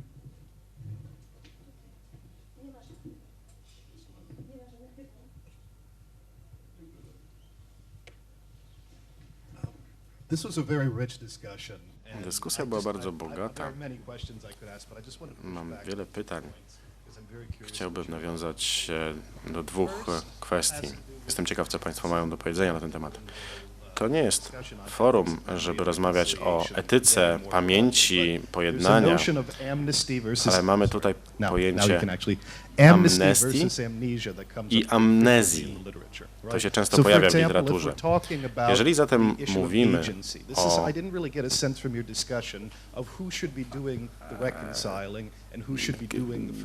kto powinien przebaczać, kto powinien sprzyjać pojednaniu, czy to wszyscy powinni się jednać ze wszystkimi? Jest wiele takich przykładów pojednania pomiędzy Polakami i Niemcami, chrześcijanami, Żydami. Wiele takich przykładów w najnowszej historii Polski. Czy to zatem powinien być proces ciągły, czy też proces pomiędzypokoleniowy? Zadaję to pytanie kilka dni po śmierci Jaruzelskiego. Czy jest jakiś moment, kiedy takie pojednanie, takie rozmowy stają się prostsze? Musimy może pamiętać, jakie są te relacje, a z drugiej strony musimy przejść do czynów, zamknąć przeszłość. Drugie pytanie. To jest pytanie prowokacyjne. By using the term liberal to describe the alternative framework to the one that you derive from John Paul II. And I think that's very provocative, and I think it makes a lot of sense, right? Whether we call it natural law, Thomism, Catholic social teaching, etc., to think about the practical political consequences of John Paul II's advocacy. Co głosił Jan Paweł II. Po 1989 roku, o tym mówił profesor Kubik, nastał liberalizm, nastał kapitalizm, wolny rynek. Przed 1989 rokiem Jan Paweł II mówił o tych sprawach. 16 lat jego pontyfikatu po 1989 roku to były lata, kiedy wszystko poszło w odwrotną stronę niż dążenia papieża, czy też zatem te wartości są wzajemnie sprzeczne, czy też jest jakieś rozwiązanie, którego możemy poszukiwać w kontekście solidarności? A dlaczego uważa pan, że było to odwrotnie? Właśnie o tym dużo teraz piszę, ale chodzi mi o to, że w Kościele katolickim w Polsce mamy dużo fragmentacji, dużo podziałów, które były jeszcze przed 1989 roku, ale teraz stały się dużo bardziej widoczne i to łączy się z tymi podziałami, o których mówił profesor Kubik w swojej prezentacji początkowej. To znaczy, jeśli nawet katolicy nie są w stanie mieć jednego zdania, to jak to mówić o dialogu, o pojednaniu, który wykraczałby poza jakieś tożsamości aksjologiczne? Like I say, a couple things. I mean, one on liberalism. I think that jeśli chodzi o liberalizm, I didn't mean to reject some of the core values of liberalism, like human rights and the rule of law and the market economy in a general sense. And of course, I don't think John Paul II rejected those things either. Jan Paweł II też tego nie odrzucał I think he proposed w something liberalizmie, much ale broader. proponował coś, co szło dużo szerzej. I think that societies dealing with the past, need to have sposób, w jaki standards of justice, like społeczeństwo radzi sobie z rule przeszłością, of law. Those things are essential. But I think if we just leave it at that, there are many wounds that are wymaga czegoś untended. więcej niż tylko praw And so it's something człowieka broader i and more rządów prawa. holistic that A I więc think jest to he was podejście calling for. szersze, bardziej holistyczne. I mean, he himself lived out things like also lived out apology in the sense that preparing for the Jubilee year. He Także wyznanie winy issued many jest czymś mea culpas for istotnym. actions that the church had committed before in its W history. końcu on sam So an example swoje of mea how within the culpa Catholic Church he sought to bring i about z ramienia some Kościoła reconciliation katolickiego between the Catholic Church and wygłaszał other groups as wielokrotnie. well. And so I think the Catholic Church is certainly one of the A places więc where Kościół katolicki reconciliation jest needs to tym happen. miejscem, gdzie pojednanie But I think powinno that maybe that leads mieć to your first miejsce question, się odbywać. which is I teraz I think that wracając do tego reconciliation pierwszego is an pytania dotyczącego ongoing project and pojednania, maybe is something to jest that projekt, który societies need to trwa do with respect to many layers of społeczeństwa muszą episodes prowadzić in their pojednanie na past. wielu I think it's warstwach, never na wielu too late poziomach. to do Myślę, że nigdy nie jest za późno na and pojednanie. that might be for the immediate past and it might be for other things. Dotyczy to bezpośredniej przeszłości, ale także dalszej. There are many different agents which participate in Wiele jest czynników practices of reconciliation in different procesie ways. pojednania. Forgiveness could be individuals forgiving other individuals, it could be individuals forgiving the society or their political leaders. It could be leaders like Nelson Mandela sometimes forgive on behalf of collectives. So it can also have this kind of collective dimension as well. Again, holism points to those many different textures I and znowu postures. jest to przykład holistycznego podejścia do pojednania. Amnesia and no cóż, amnezja. Actually, if you send me we can exchange email, I'll be jeśli pan mi prześle ten tekst, I will be happy pan, który się wypowiadał, jeśli pan zechce mi przesłać na maila swój materiał, to ja chętnie odpowiem mailem panu. Także bardzo dziękuję za ofertę przesłania swojego tekstu. Ja chętnie się z tym zapoznam i odpowiem na niego. Natomiast myślę, że stoimy w obliczu bardzo kreatywnego momentu w historii człowieka. Trudno tutaj podchodzić bardzo normatywnie i wyznaczać, kto co powinien pamiętać i kto co powinien robić. My tylko wiemy indywidualnie, że wiele krajów przechodziło bardzo trudne transformacje. Jeśli patrzymy na Argentynę, Argentyna dzisiaj jest nie do poznania. To jest kompletnie inny kraj niż w przeszłości. Podobnie Australia. Po prostu tej przeszłości tam nie ma. Oczywiście ona jest w pewnym sensie żywa i sposób, w jaki my radzimy sobie z tą przeszłością, jest bardzo kluczowy dla przyszłości, dla naszych dzieci, dla dzieci naszych dzieci i tak dalej. Dlatego moja reakcja na pana wypowiedź jest taka, że słuchajmy się jeszcze raz Jana Pawła II i patrzmy na historię jako źródło inspiracji dla tego szalonego momentu rozważania, co może być możliwe. My nie wiemy, jak oczyścić pamięć, to, do czego on nas zachęca. Nawet kiedy mówimy, to nie jestem pewien, czy koniecznie trzeba przejść przez ten etap mówienia prawdy. Nie jestem przekonany. Ofiary mają prawo nic nie mówić. Moim zdaniem, jeśli ktoś przeszedł traumę, to moim zdaniem ma wszelkie prawa do tego, aby pozostać milczącym, radzić sobie ze swoją traumą tak, jak chce sobie radzić. Bo wchodzimy tu na obszar pewnej tajemnicy, zła czynionego przez ludzi ludziom. I wobec tego nie jestem w stanie normatywnie powiedzieć, a teraz musisz pójść do telewizji, a teraz musisz opowiedzieć swoją historię, teraz kto to zarejestruje. Ale czemu to ma służyć? Przeżywaniu ponownie tej traumy? I komu to ma pomóc? I kto komu to pomaga? Jest to niestety wielki chaos i zaczynamy powoli próbować zrozumieć ten chaos, w którym żyjemy. Więc moja propozycja jest nieco bardziej skromnego, nieco bardziej pokornego podejścia, wyczuwania się wzajemnie, poznawania tego, co jest nam potrzebne. Jeśli chodzi o liberalizm i ograniczenia liberalizmu, to powiedziałbym, że jest wielu obserwatorów, którzy również uważają, że nasze obecne systemy są bardzo ograniczone, czy to ekonomicznie, czy politycznie, mają swoje wyraźne ramy i ograniczenia. Kiedy słyszę właśnie głosy Solidarności, to jest takie powiązanie pewnego właśnie skromnego przyznania, że coś tutaj nie działa. Jakiejś takiej pokory, takiego stwierdzenia, że może można by coś zrobić lepiej, inaczej, poprawić. A więc takie stwierdzenie, taka pokora, że to nie działa, może prowadzić do tego, że w takim razie spróbujmy to naprawić.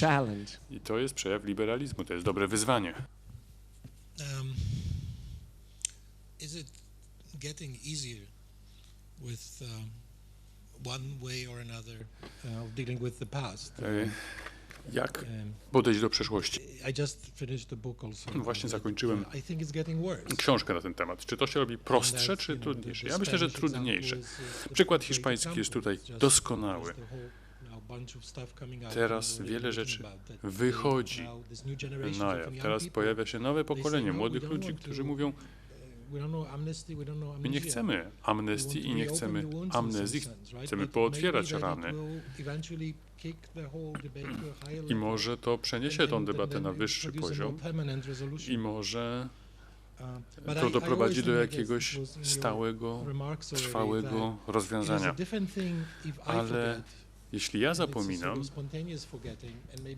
w sposób spontaniczny, czy wybaczam, to jedno, ale jeśli ktoś mnie zmusza do tego, żebym wybaczył, albo zmusza, żebym zapomniał, to jest co innego. Dlatego bardzo trudno ulokować te czynniki. Na poziomie różnych szczebli, czy to rodzina, czy społeczeństwo, czy państwo, to rozgrywa się inaczej. I ważny jest ten poziom państwa, który powinniśmy szanować. Jeśli władze państwowe nie angażują się w proces właśnie pojednania, w proces łączenia, w proces terapii, jeśli państwo się w to nie angażuje, to wtedy pojawia się kakofonia w całym systemie i wydaje mi się, że wtedy to tak wygląda. Kiedy patrzę na Polskę, wydaje mi się, że różne te strony konfliktu politycznego może powinny zaczerpnąć głęboki oddech i powiedzieć sobie tak, albo chcę ciągle walczyć z tym drugim, albo chcę się z nim spotkać na innym poziomie, na poziomie pojednania. I trzeba wybrać. Może pomyśleć o Janie Pawle II, o tym, co on proponował. Mam czasami wrażenie, że ludzie mówią o nim i wieszają go na plakatach, ale nie czytają go, nie wsłuchują się w niego.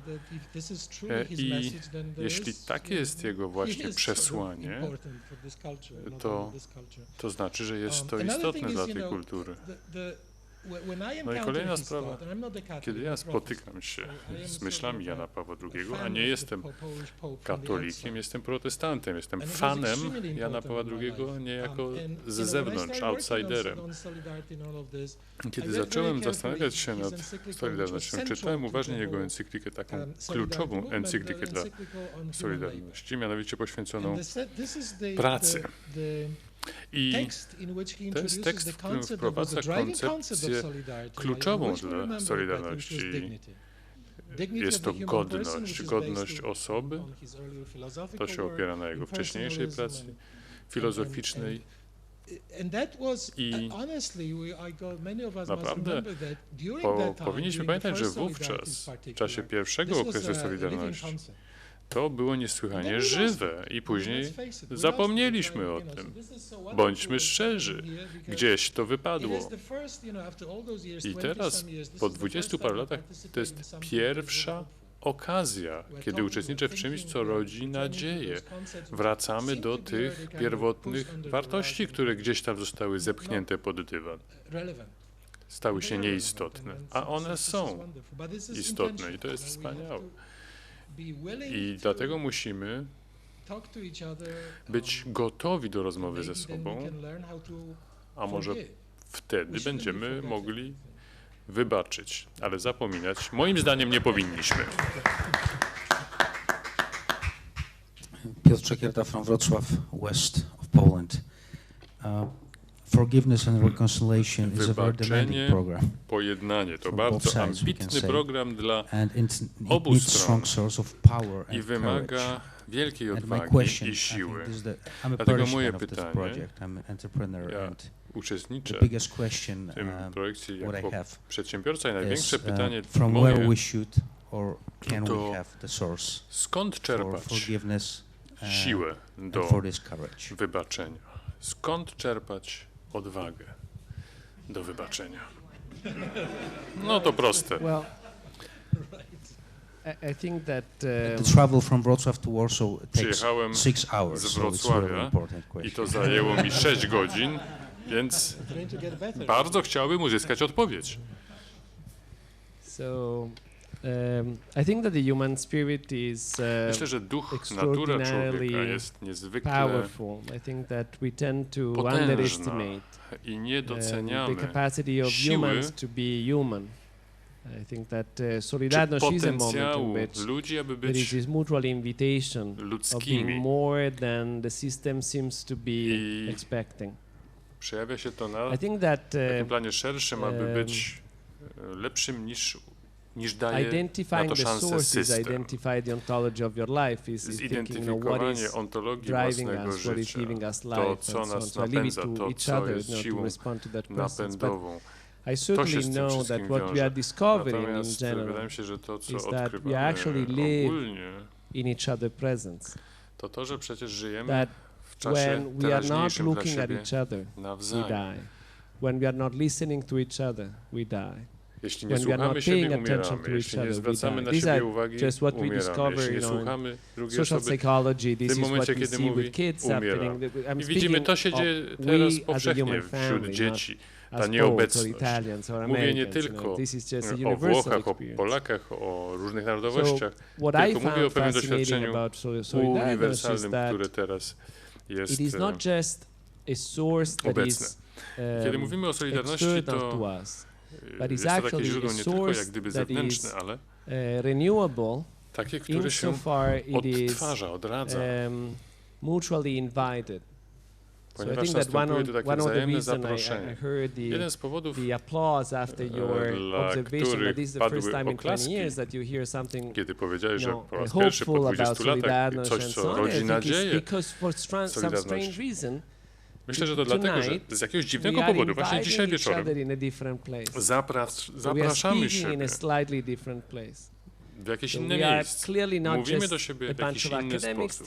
A więc nie jesteśmy tylko profesorami, którzy wygłaszają idee, poglądy, referują, tylko stajemy się częścią konwersacji. A więc jest rezonans między nami.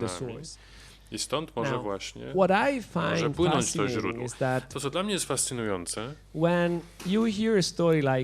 to to, że kiedy taka historia jak historia Angeliny, ja słyszałem tę historię wielokrotnie, ona zawsze rezonuje, ona zawsze wywołuje reakcję u ludzi, że ktoś gdzieś, kogo córka została porwana, potrafi mieć tego rodzaju świadomość, gdzie ona wie, że uwolni siebie, swoją córkę i rodzinę żołnierza, który tą córkę porwał, że potrafi wykroczyć aż tak szeroko, na tak szeroki plan. To jest dla mnie fascynujące.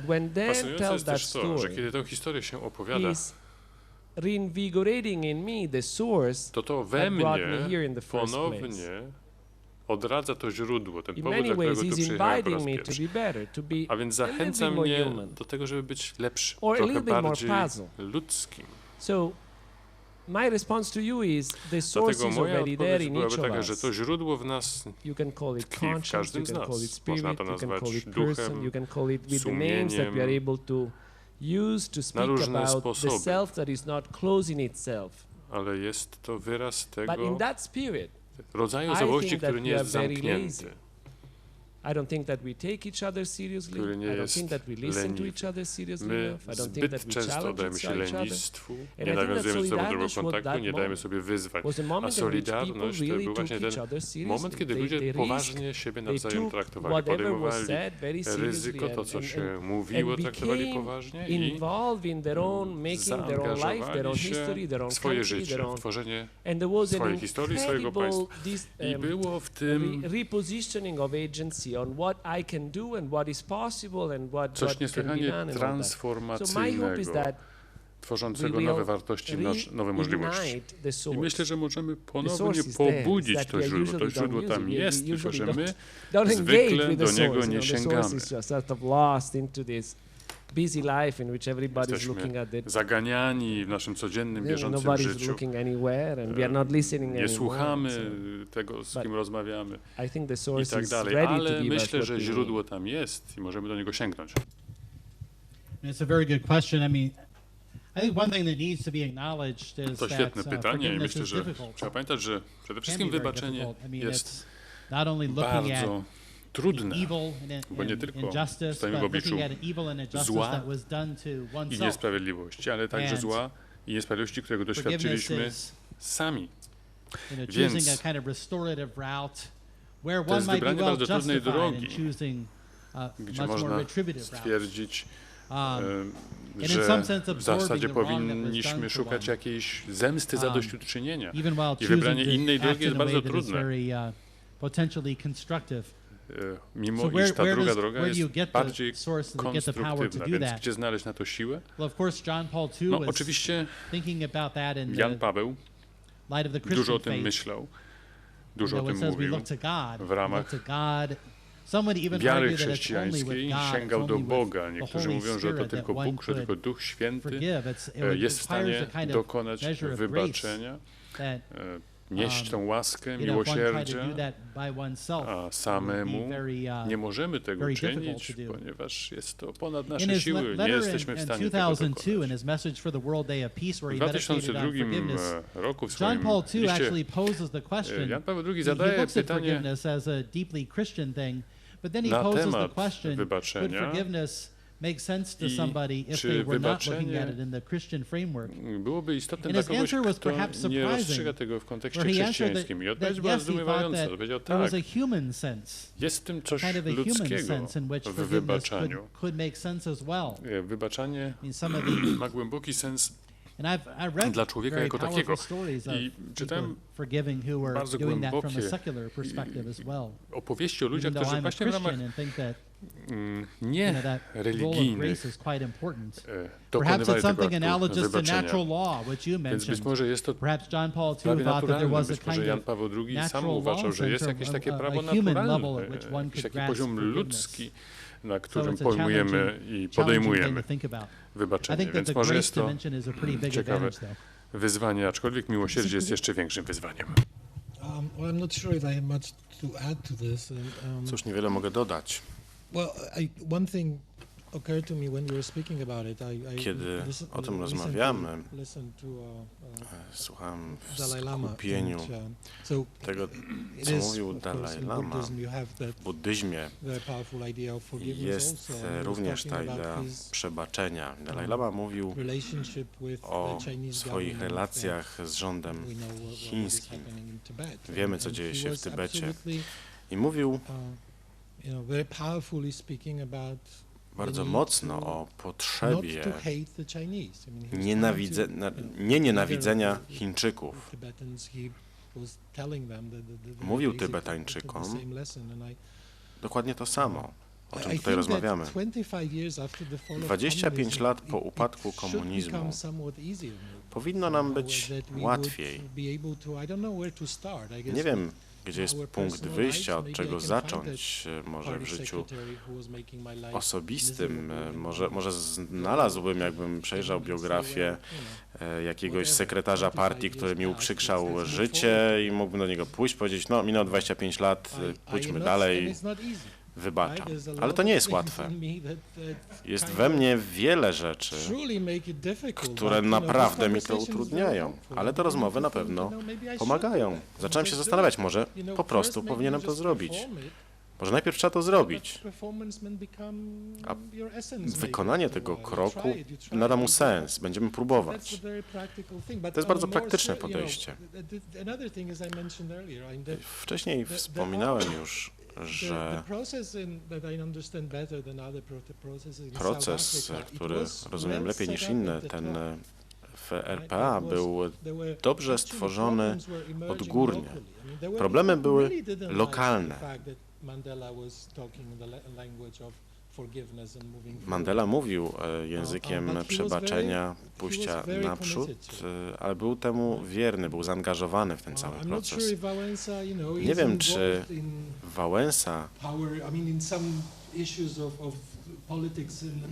nie zaangażował się przypadkiem w politykę. Wiem, że może mówić takim językiem, ale nie wiem, czy chce. Natomiast mogłoby to od niego wypłynąć. Adam Michnik może nie jest najpopularniejszą osobą, może jest, nie wiem, ale kiedyś mówiłem o nim, o tym, że bratał się z Kiszczakiem, z Jaruzelskim. I usłyszałem coś, co kazało mi się zastanowić.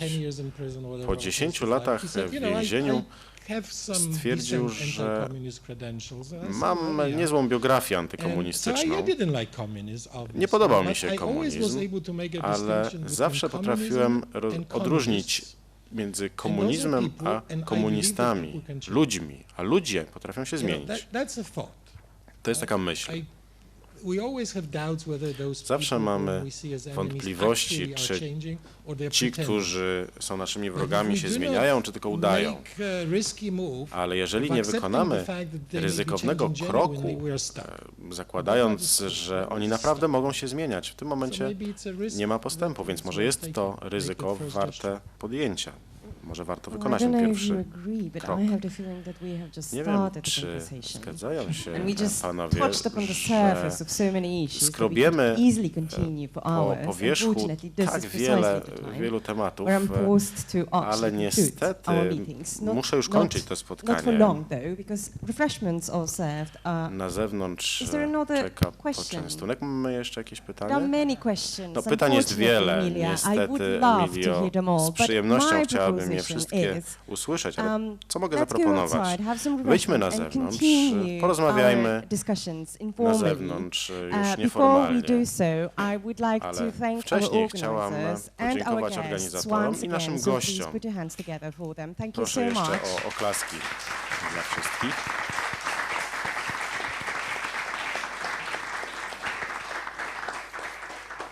Our gratitude extends also to our sponsors, Feta Institute and our partners. Sponsorom And also I would like to thank you for coming and being with us. And I would like to invite you to our future events within the framework of the Treasure of Solidarity project. The next one is going to take place on the 4th of June in Hoover Square.